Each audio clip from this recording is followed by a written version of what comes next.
Hey guys, welcome back to the channel. I hope you guys are safe everybody.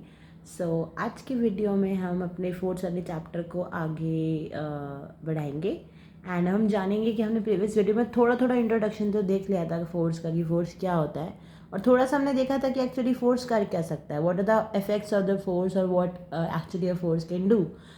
Now moving on to some another thing कि हाँ और क्या क्या चीज़ें कर सकता है. तो सबसे पहला पॉइंट हमने वहाँ पे ये डिस्कस किया था कि फोर्स क्या कर पा रहा था यार. Force can bring any object from rest to motion and motion to rest, vice वर्सा.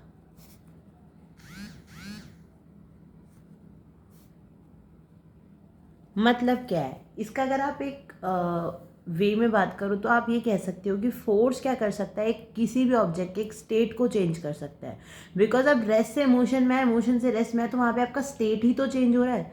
तो हमने प्रीवियस वीडियो में ये देखा था कि फोर्स क्या कर रहा था कि किसी भी ऑब्जेक्ट के स्टेट को चेंज करने में हेल्प कर रहा था. ठीक है, अब हम थोड़ा सा और देखते हैं कि फोर्स और क्या क्या कर सकता है. तो फोर्स दूसरी चीज़ अगर मैं बात करूँ आपकी लाइनमेट में आने की कोशिश करूँ तो फोर्स क्या कर सकता है. Force can change the size of the object.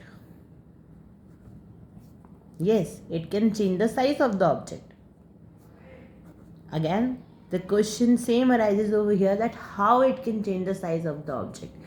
yes, it can change the size. अब देखो, हर चीज़ को एग्जाम्पल से रिलेट करके चला करो. कभी भी अगर आप पढ़ रहे हो, वेदर आप कॉलेजेस में हो, स्कूल में हो, कहीं पे भी keep this habit around that relate your self with real life examples. तो अगर मैं इसको रियल लाइफ एग्जाम्पल से रिलेट करके आपको बताऊँ तो आपने अपने घर में रबर बैंड्स को देखा होगा.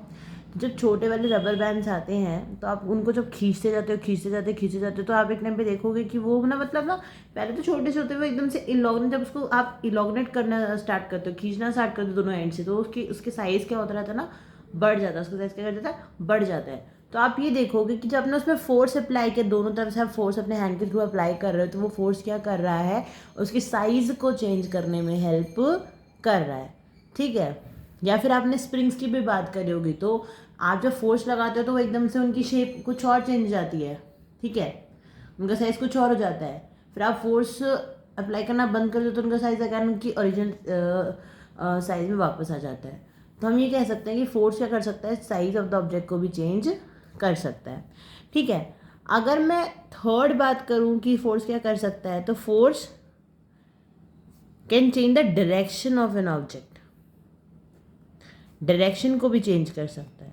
बोलो कैसे चेंज कर सकता है डायरेक्शन को या कैसे चेंज कर सकते हो. वो ऐसे चेंज कर सकते हो डायरेक्शन को कि मान लो जैसे कि अगर एक बास्केटबॉल का ही मैच हो रहा है और एक प्लेयर ने बॉल को पुश किया और वो हवा से उड़ के वो बॉल आ रही है. ठीक है, फिर दूसरे प्लेयर ने उस पर दोबारा से फोर्स अगर वो अप्लाई करे, मान लो आग वो ईस्ट डायरेक्शन से रही थी और जब वो दूसरे प्लेयर के पास आई तो उसने उसको जब पुश किया, एक तरीके से एक फोर्स अप्लाई किया, तो उसने उसको वेस्ट डायरेक्शन में भेज दिया. ठीक है, तो with the help of the force हमने क्या किया, जो अपकमिंग डायरेक्शन है, जिस डायरेक्शन में वो आते हैं, हमने उस डायरेक्शन को क्या कर दिया, चेंज कर दिया. ठीक है, तो हम ये भी कह सकते हैं कि एक फोर्स क्या कर सकता है, डायरेक्शन को भी चेंज कर सकता है.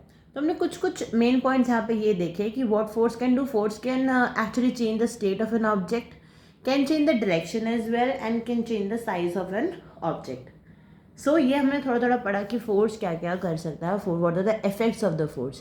In next video we'll learn about the balanced force and unbalanced force. Till then, if you're having any doubt, you want me to add on something, please do tell me in the comment section. I'll see it. Till then, take care. Bye bye.